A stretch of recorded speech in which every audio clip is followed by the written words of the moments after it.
I'm joined today by Sophie Edmond, who's a co-founder of My Confidence Matters. Sophie, I'm so fascinated to talk to you about how this business has come about today. So tell me a little bit about the journey that's led to this new business, which you only very recently launched. That's right, and thank you for inviting me, Debbie, to come along and share our story with you. So Joy Burnford and I met at a networking event in Essex in January 2017. And she was involved previously in the management consultancy industry, and I've got over 20 years of learning and development experience across a number of large, well-known organisations. So working within businesses or working as yourself as a consultant? For most of that time, for 15 years, working within businesses, some big blue chip organisations, but for the last 5 years I've worked independently and worked on behalf of other training organisations going in delivering training. So Joy and I got chatting, made a beeline for each other over a cup of coffee, spent the next couple of hours chatting. And then we said, why don't we meet up for a coffee afterwards? And we ended up meeting regularly through most of last year, through 2017. She had a few ideas of what she wanted to do. I had a few ideas of what I wanted to do. And then October, we decided and said to ourselves, why don't we work together? And that's how My Confidence Matters started. Fantastic. Okay, so clearly it's a business about improving the confidence in women within business. What is it about your shared experiences that led you to believe that there's a business model in this? So both of us at some times in our careers have experienced a lack of confidence. So for Joy, for her it was about presentations, it was about public speaking, and she was a confident individual, but she felt very uncomfortable having to speak to large audiences. And for me, I have absolutely no problem doing that. I had the confidence to do that, but what I lacked confidence in was sometimes actually shouting out about what I've achieved and what I can do. It's something called imposter syndrome, which basically means that it seems to be very inherent to women, and it was recognised as a condition back in 1978 by a couple of psychologists. And what it basically means is that we feel that we're a fraud, that we're going to find out, somebody's going to think that we think to ourselves that we're not good enough, and we think that somebody's going to find out that we're not good enough. So why is this a female problem, Sophie? Why is it that we as women grow up with imposter syndrome far more than men do? Is it something about how we're raised, how we're educated?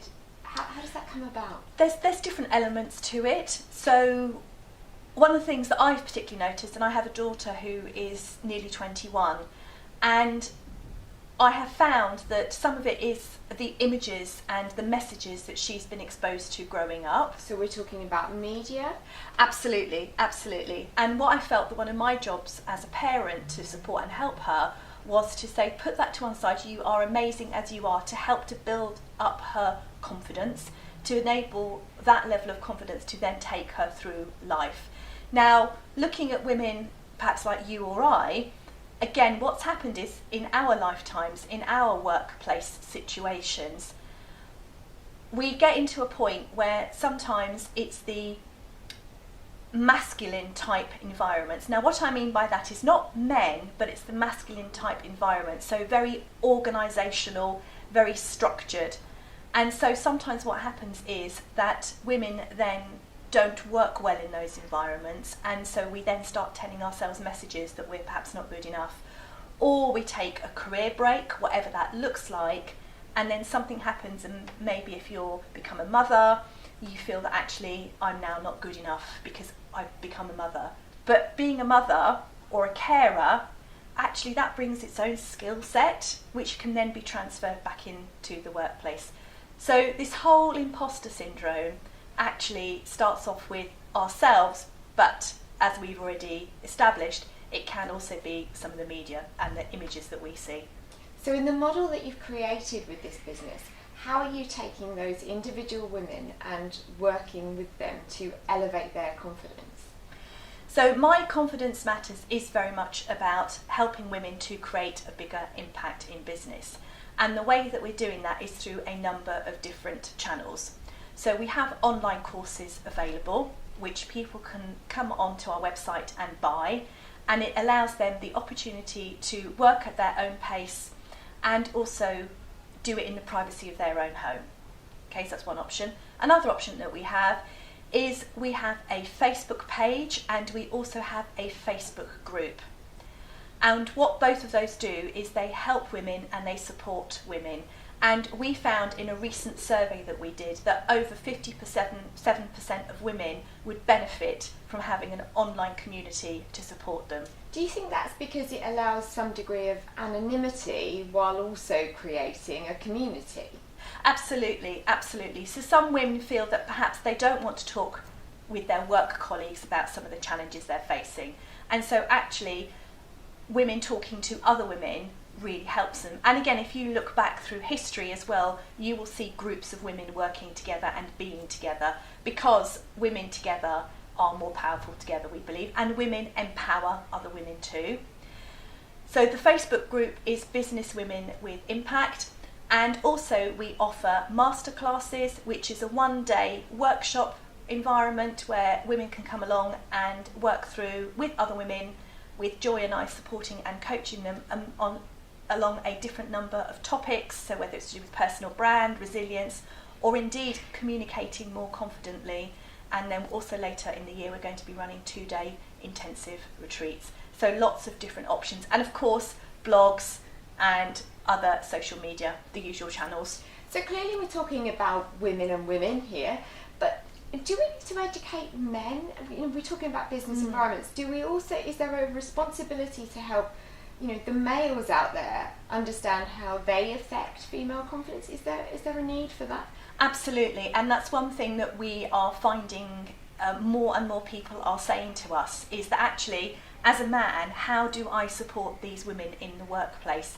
So it was really interesting to see, we recently did a presentation in a financial services company to mark International Women's Day, and there were men in the audience as well, more women, but there were some men in the audience, and one of them actually came up to us afterwards and said, how can I help the females in my team to become more confident? And it's really fascinating to hear that. And also we have heard from others saying, yes, women lack confidence, but actually sometimes men lack confidence too. There is this male bravado though, that actually why on earth would I have to come across as confident? And there was a really interesting study done by Hewlett-Packard a few years ago, and what that showed was that if a job description is placed in front of a man and a woman, they would both read it, and if the man felt that he perhaps had 60% of the criteria required to meet the job description, he would apply for the job anyway. The woman felt that she had to have 100% and be perfect to meet the job criteria before she even considered applying for it. So there's a sense there that some women out there will almost stop their potential because they overthink the opportunity that they might have within that role.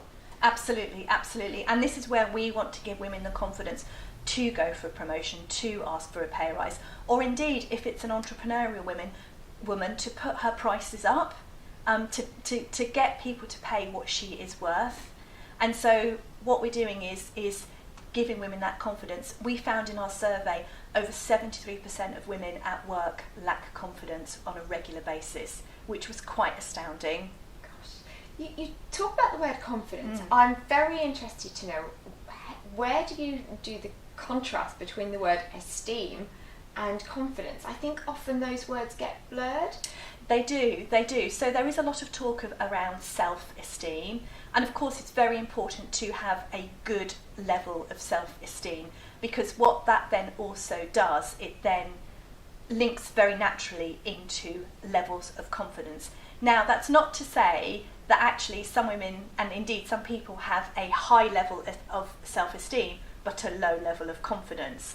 And so one of our roles is to bring up the levels of self-esteem, but also then bring up the levels of confidence. So the two do contrast, but they also go hand in hand. It's one of those odd things. And so for us, it is about building up that self-esteem, building up those levels of confidence, and it's through lots of different ways, and it all does start off with what's going on in our heads. You sound so excited and so passionate about the world of work that you're now creating with this business. Where would you want it to be in a year, 5 years time? So certainly what we're looking to do for every year is to get at least 1,000 business women to do something they would have never done before. So it's about getting these women to raise their levels of confidence. And also what we're going to be doing is, while we're doing this, is also working with a charity to then help women around the world to have confidence and to be more empowered. So we want to get out there, we want to be talking to the media.